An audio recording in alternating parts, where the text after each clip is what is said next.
মারদুদাতুন লাহু ফি জিল্লিল কাবা।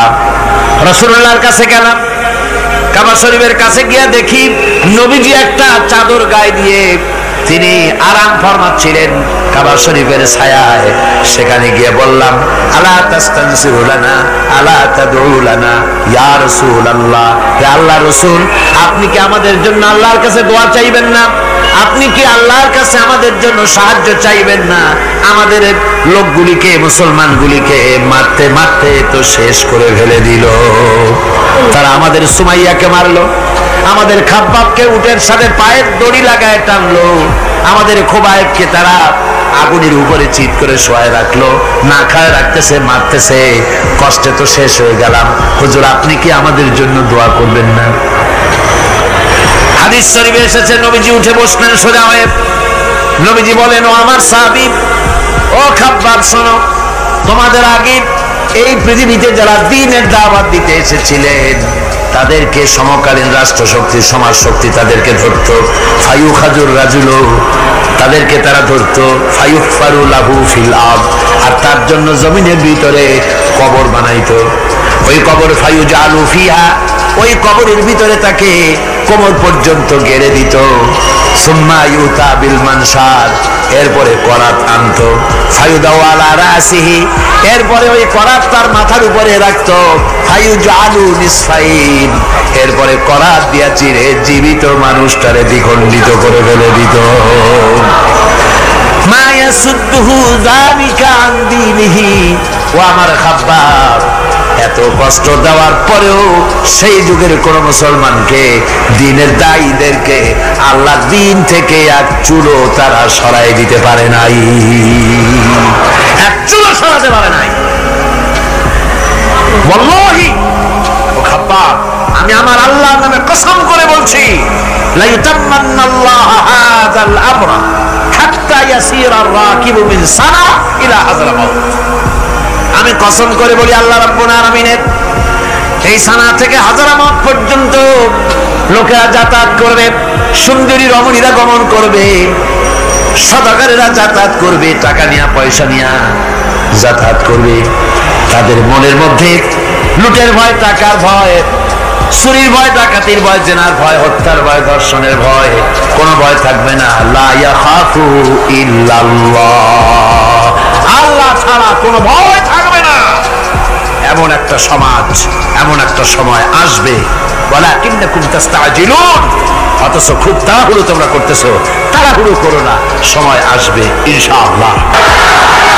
আমার ভাইয়েরা, আমার বন্ধুগণ, কঠিন বিপদে অবিচলতা এবং ধৈর্যের দৃষ্টান্ত রেখে গেছেন আম্বিয়া আলাইহিমুস সালাম। সুবহানাল্লাহ। কঠিন বিপদে অবিচলতা, দৃঢ়তা, ধৈর্য কারে বলে, তার দৃষ্টান্ত কারা রেখেছেন? আম্বিয়া আলাইহিমুস সালাম। ওনারাই আমাদের আদর্শ, নবীরাই আদর্শ। সাহাবায়ে কেরাম রিদওয়ানুল্লাহ তাআলা আলাইহিম আজমাইন আমাদের আদর্শ। ভাইরা আমার, মুসা আলাইহিস সালামকে ফেরাউন যখন ঘিরে ফেলে দিল, কোরআনের সব কথা গল্প গুজবার ইতিহাসের জন্য লেখা হয় নাই। কোরআনের মধ্যে যা লেখা হয়েছে সব বান্দাদের উপদেশের জন্য, যাতে করে লোকেরা চিরটা কাল এর থেকে উপদেশ নিয়ে নিজেদের তৈরি করতে পারে। জোরে বলেন সুবহানাল্লাহ। মুসা আলাইহিস সালামের কথা আল্লাহ বলেন, ফেরাউন তাকে ঘিরে ফেলে দিল, পালাবার রাস্তা নাই। ফালাম্মা তারাআল জামআন ক্বালা আসহাবু মূসা ইন্না লামুদরাকুন। মুসা আলাইহিস সালামের উম্মতেরা বললেন, হে মুসা, পাকড়া হয়ে গেছি, পালাবার রাস্তা নাই। তিন দিক থেকে আমাদেরকে ঘেরাও করেছে ফেরাউনের শক্তি। সামনে কি? দরিয়া, আর তিন দিকে কি? ঘেরাও আন্দোলন। পালাবার পথ নাই, পালাবার পথ নাই। সারাশি আক্রমণ, ঘেরাও আন্দোলন। এই যে ঘেরাও টেরাও তো আজকে নতুন নাই, ঘেরাও আসছে অনেক আগের থেকে। আসলে কথা বুঝতে পেরেছি। মাইক না থাকলে আমি কি করবো কোন? আজকে এরকম হচ্ছে কেন? আগামীকাল ঠিক হবে ইনশাআল্লাহ, রাগ করেন না। গান হচ্ছে, বসেন বসেন। শয়তান ঢুকছে মাইকের মধ্যে। অনেক সময় হয় কি, মাইকের হাই পাওয়ারের যে মেশিন আছে এর ভিতরে ইথার থেকে রেডিওর ওই গানগুলি ওর মধ্যে ঢুকে পড়ে। কথা বুঝতে পেরেছেন?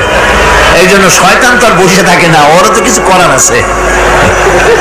ধৈর্য ধরেন, ধৈর্য ধরেন। কালকে অপারেটরদেরকে মাওলানা শামসুদ্দিন সাহেবের কাছে অনুরোধ করব, অপারেটর একটু ভালো করে হেদায়েত করে দেবেন।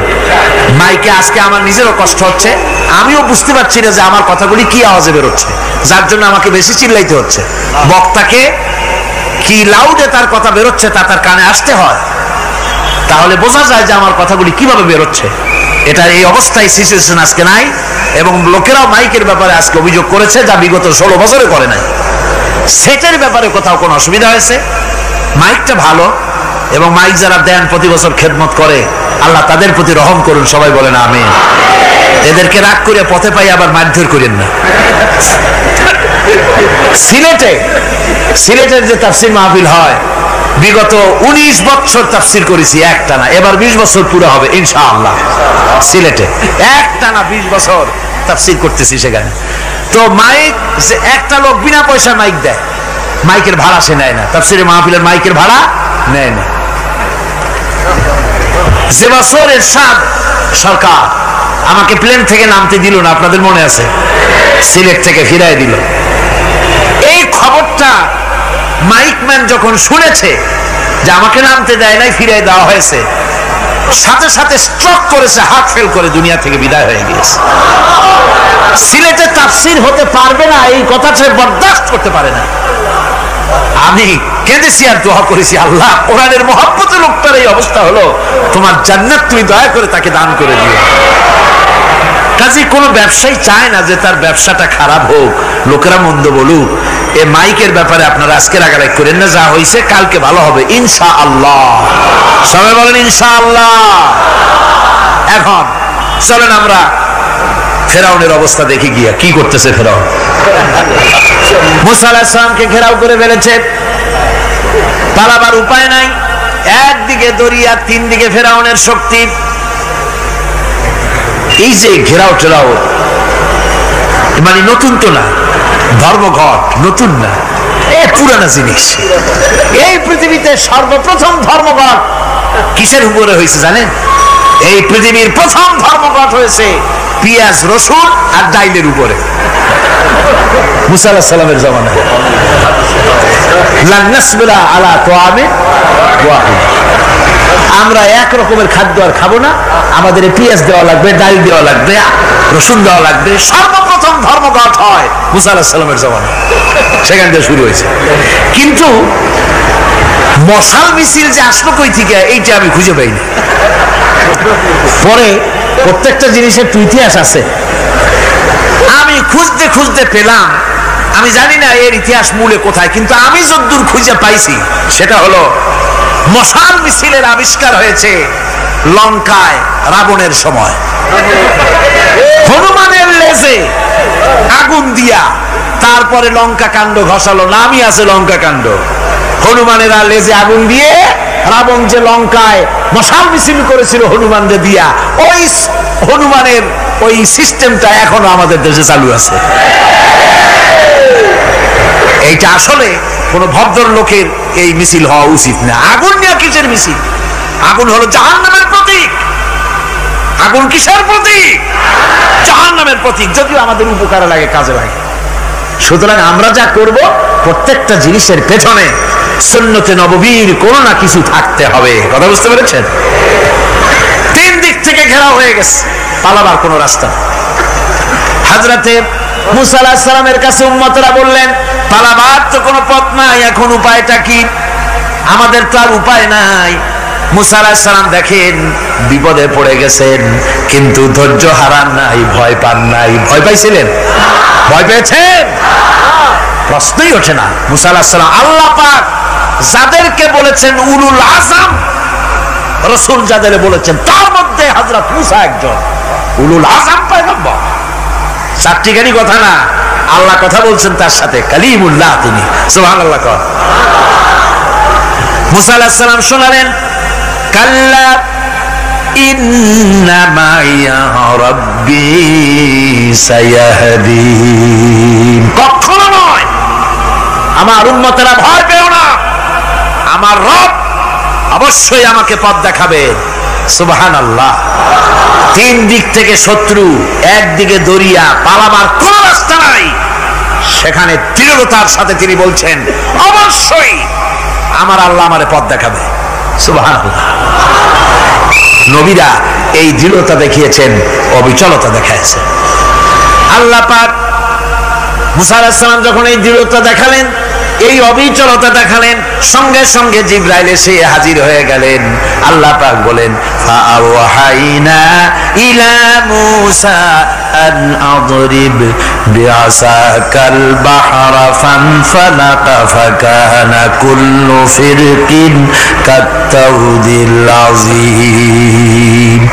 মুসা আলাইহিস সালামকে আমি ওহী নাযিল করলাম, তাকে বললাম হাতে যে লাঠি আছে এই লাঠি দিয়ে আঘাত করো দরিয়ার উপরে। দরিয়ার উপরে আঘাত করলেন, একটা রাস্তা হয় নাই, 12টা রাস্তা তৈরি হয়ে গেল। আর দেওয়ালগুলা পাহাড়ের মতো উঁচা হয়ে গেল। দরিয়ার ভিতরে পাহাড়ের মতো উঁচা মজবুত 12টা রাস্তা। এবার মুসা আলাইহিস সালাম তার দলবল নিয়ে চললেন। আল্লাহ রাব্বুল আলামিন বলেন ওয়াআনজাইনা মূসা ওয়া মান মাআহু আজমাইন। মুসা এবং তার সাথী সঙ্গীদেরকে আমি পার করে দিলাম।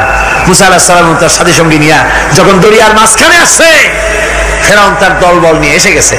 আসে দেখে নদীর মধ্যে রাস্তা। বাবা, খুব তো কায়দা। ও মনে করছে ওর বাজানের তৈরি করা ডিস্ট্রিক্ট বোর্ডের রাস্তা।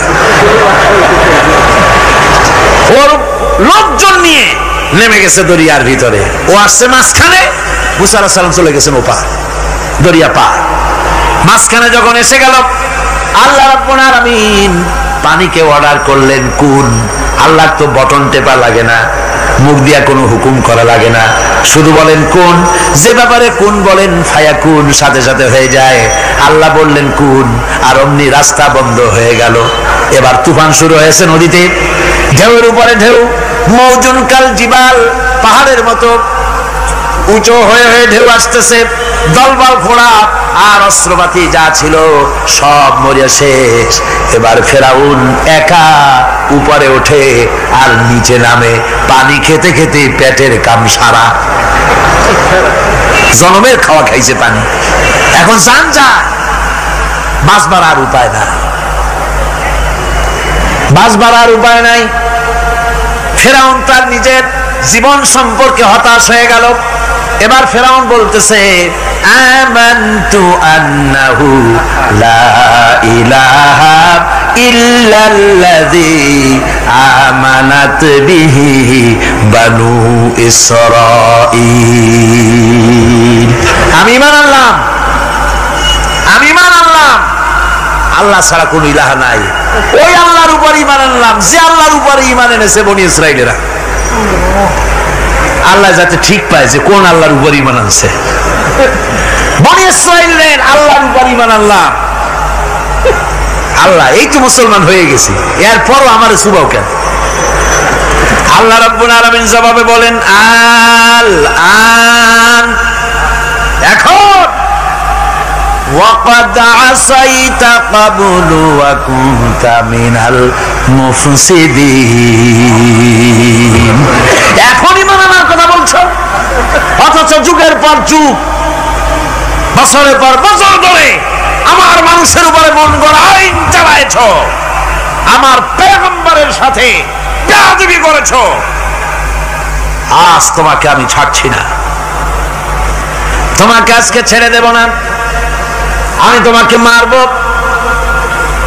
আর সমস্ত প্রাণীগুলিকে, স্থলচর প্রাণীগুলিকে আল্লাহ পাক অর্ডার দিয়া দিলেন, এই ফেরাউনের লাশকে ডুবাবি না, পচাবি না, খাবি না। আল ইয়াউমা নুনাজ্জিকা বিবাদানিক, আমি তোমার শরীরে বাঁচায় দেব। পোকে খাবে না, পানিতে পচবে না, মাছে খাবে না, কুমিরে খাবে না, দুনিয়ার কোনো পশুতে খাবে না। আমি তোরে শুটকি বানাইয়া রাখবো, যাতে করে দুনিয়ার সমস্ত ফেরাউন যত যুগে যুগে আসে তোরে দেখে যেন হেদায়েত নিতে পারে। ফেরাউনকে আল্লাহ শুটকি বানায় রাখছে। আমি ফেরাউনদের লাশ দেখেছি ব্রিটিশ মিউজিয়ামে। ফেরাউন তো একটা না, অনেকগুলা। আসলটারে অবশ্য দেখিনি। ব্রিটিশ মিউজিয়ামে ওই ফেরাউনগুলার লাশ যখন অসুবিধা হয়, মমিগুলি, তখন ইংল্যান্ডে নিয়ে যায় চিকিৎসা করাবার জন্য। চোখ টোক আছে গর্তের ভিতরে, তারপরে চামড়া টামড়া হাড়ের সাথে মিশানো, ওইভাবে চেহারা দেখলে মনে হয় যে সত্যি ফেরাউনিগুলো। আর ব্রিটিশের কাম মিশর থেকে না আনছে এমন কোনো জিনিস নাই। আমি সেখানে এক বক্তৃতা বলছিলাম, আপনারা এদের এখন সভ্য, এদের এখন ভদ্র, এরা হলো ইন্টারন্যাশনাল চোর, ওরা সারা দুনিয়া চুরি করেছে। লন্ডনে বক্তৃতা করেছি, সারাটা দুনিয়া চুরি করছে, আমাদের দেশকে শোষণ করেছে। এই বিশাল ভূভাগকে শোষণ করে ইংল্যান্ডের দ্বীপটাকে তারা সাজাইছে। তারা ময়ূর সিংহাসনের, শাহজাহানের ময়ূর সিংহাসনের ময়ূরের বাম চোখে কোহিনূর মণি লাগাইছিলেন। শাহজাহান ময়ূরের ডান চোখে কোহিনূর মণি লাগায় নাই। কোহিনূর মণির অনেক দাম, আমি দেখে এসেছি মণি। এখন সেটা কুইন এলিজাবেথের মুকুটের শোভা পাচ্ছে। সেই মণি এমনি বলে প্রবাদে 7 রাজার ধন এক মাণিক্য, বলেন এরকম, অনেক দাম। শাহজাহান দেখালেন, আমি মুসলমান, আমার কাছে এটার দাম নাই, এই জন্য ময়ূরের ডান চোখে লাগালাম না, বাম চোখে লাগাই দিলাম। এইটারে চুরি করছে। তারপরে মিশর থেকে, মিশরের মমি চুরি করেছে, জুতা চুরি করছে, ছাতি চুরি করছে, পিসা চুরি করেছে। আমি বললাম এগুলা কি ভদ্রলোক নাকি? এরা জুতা চোর, পিসা চোর, লাঠি চোর, সব চুরি করেছে। যাই দেখেন ব্রিটিশ মিউজিয়ামের মধ্যে সব দুনিয়ার চুরি করা জিনিস নিয়ে তারা মানুষকে দেখাইয়া পয়সা অর্জন করছে। টিপু সুলতানের তরবারিটা পর্যন্ত চুরি করেছে। আজ পর্যন্ত ব্রিটিশ মিউজিয়ামে টিপু সুলতানের তরবারিটা আছে, আমি তরবারিটা দেখে এসেছি। আমার বন্ধুগণ, বলতেছিলাম যে পৃথিবীতে আল্লাহ রাব্বুল আলামিন নবীরা তাদের চরিত্র দিয়ে বিপদের মোকাবেলা করে, দুনিয়ার সামনে কঠিন বিপদের মোকাবেলা করে অবিচলতা, দৃঢ়তা দেখায় গেছেন যে কেমন করে এই পৃথিবীতে বিপদের সামনে মোকাবেলা করতে হয়। ধৈর্য ধরতে হবে, বিপদ আসবে পাহাড় সমান হয়ে, আপনাকে ধৈর্য ধারণ করতে হবে সেভাবে বুক বেঁধে। যেহেতু এটা যদি বিশ্বাস হয় যে আমার কিসমতে যা আছে তার থেকে বেশি কিছু হবে না, তাহলেই আপনার ধৈর্য আসবে, ভয় পাবেন না। কথা ঠিক কিনা কন? এবারে হযরত হুদ আলাইহিস সালাম সম্পর্কে আল্লাহ রাব্বুল আলামিন বলেন, হযরতে হুদকে যখন ষড়যন্ত্র হলো কাফির বেঈমানেরা তাকে মেরে ফেলার জন্য যখন সরকারি ষড়যন্ত্রে লিপ্ত হয়ে গেল, হযরতে হুদ সমাজের এই চ্যালেঞ্জের মোকাবেলা করলেন। হযরত হুদ বলেন, ফাকিদুনি জামিআন সুম্মা লা তুনজিরুন ইন্নী তাওয়াক্কালতু আলাল্লাহি রাব্বি ওয়া রাব্বিকুম। তোমরা তোমাদের ষড়যন্ত্র আমার বিরুদ্ধে যত পারো আমার বিরুদ্ধে ষড়যন্ত্র চালাও, এতটুকুন আমার অবকাশ দিও না। আমি এমন আল্লাহর উপরে ভরসা করেছি যার হাতের ভিতরে তোমাদেরও জান আর আমারও জান। যা পারো তাই করো। সরকার সমস্ত শক্তি একত্রিত হয়ে আমার মোকাবেলা করো। একদিকে হুদ আলাইহিস সালাম, আর একদিকে গোটা জাতি। হযরত হুদ ভয় পায় নাই। সুবহানাল্লাহ কোন? ঈমান বিল্লাহ মানুষের কলিজাকে এভাবে শক্ত করে দেয়। কোন আলহামদুলিল্লাহ। এবারে এই বিপদের, কঠিন বিপদের মোকাবেলা করে আমার রাসূল যে প্রমাণ দিয়া গেলেন, আমার রাসূল যে কঠিন বিপদের মোকাবেলা করলেন, ভাইয়ের আমার, হিজরতের রাতে সওর পাহাড়ের ভিতরে যখন তিনি আশ্রয় নিলেন, হযরতে আবু বকর সাথে ছিলেন। হযরতে আবু বকর রাদিয়াল্লাহু তাআলা আনহু বলেন, হুজুর আপনি দাঁড়ান, এটা তো পাহাড়িয়া গুহা, গুহার ভিতরে সাপ থাকতে পারে, বিচ্ছু থাকতে পারে, আমি আগে ঢুকি, বিপদ যদি হয় আমার উপর থেকে হয়ে যাক। গুহার ভিতরে নেমে গুহা সাফ করলেন। এরপরে হুজুরকে ডাকলেন, হুজুর তাশরীফ নিলেন গুহার ভিতরে। এরপরে হুজুর বললেন, আবু বকর পাহাড়ে হেঁটে হেঁটে 2-3টা পাহাড় পাড়ি দিয়া যাওয়া লাগে সোর পাহাড়ে। মদিনার সোজা রাস্তা হুজুর ধরেন নাই, মেসফালার পথ দিয়া জাবালে কেদোয়ার উপর দিয়া 3টা পাহাড় পাড়ি দিয়া তারপরে হুজুর গেলেন সোর পাহাড়ে। গুহার ভিতরে হুজুর তাশরীফ নিলেন, বললেন আবু বকর তুমি বসো, তোমার উরুর উপরে মাথা রেখে আমি একটু আরাম করি। হযরতে আবু বকর বসলেন, হুজুর তার উরুর উপরে মাথা রেখে ঘুমায় গেলেন। আর এরপরে কাফির বেঈমানেরা তালাশ করতে করতে কাফেররা এসে গেল পায়ের চিহ্ন দেখে দেখে গর্তের কাছে। হযরত আবু বকর ভয়তে কেঁদে ফেললেন, আহারে আর তো উপায় নাই, এবার তো ধরা পড়ে গেছি, এবার নবীজিকে মেরে ফেলে দেবে। নবীর মহব্বতে, নিজের মহব্বতে নয় নবীর মহব্বতে কাঁদতেছিলেন। হুজুর বলেন, হুজুরের ঘুম ভেঙে গেল। বলো আবু বকর কাঁদো কেন? ছেলের কথা, মেয়ের কথা, বিবির কথা, বাড়ির কথা মনে পড়লো নাকি? হযরত আবু বকর বলেন, ইয়া রাসূলুল্লাহ, আল্লাহর কসম করে বলি যেদিন ঈমান এনেছি এই কলিজার ভিতরে মা বাপ, স্ত্রী, পুত্র, পরিজন, এমনকি আমার নিজের জীবনের চাইতে আপনারে বেশি ভালোবাসি। তা কাঁদো কেন? কাঁদো কেন? হযরত আবু বকর বলেন, হুজুর ধরা পড়ে গেছি, কাফেররা এসে গেছে গর্তের কাছে, তাকালি আমাদের দেখতে পাবে, আমরা তো মাইনরিটি, ওরা তো মেজরিটি, আমরা তো ধরি মারি ফেলাই দেবে, আপনাকে মেরে ফেলে দেবে, এই জন্য কাঁদি। আল্লাহ রাব্বুল আলামিন হুজুর তখন কি দৃঢ়তা, কি অবিচলতা, কি ধৈর্যের পাহাড় সম মনোবৃত্তি তখন দেখালেন। আল্লাহ কোরআন শরীফে চিরকাল যাতে মানুষেরা হেদায়েত নিতে পারে সেজন্য হুজুরের কথা উঠায় দিলেন কোরআনে। আল্লাহ পাক বলেন, ইযহুমা ফিল গার ইয ইয়াকুলু লিসাহিবিহি লা তাহজান ইন্নাল্লাহা মা'ানা। ও বন্ধু, ভয় পেও না, আল্লাহ আমাদের সাথে আছেন। সুবহানাল্লাহ, আল্লাহ আমাদের সাথে আছেন। আমরা মাইনরিটি নই, আমরাই মেজরিটি। আল্লাহ আছে আমার সাথে, ভয় পাওয়ার কোনো কারণ নাই। সুবহানাল্লাহ। আল্লাহ পাক বলেন, ফাআনজালাল্লাহু সাকিনাতাহু আলাইহি ওয়া আইয়াদাহু বিজুনুদিন লাম তারাওহা। আমি এদের অন্তরের ভিতরে আমি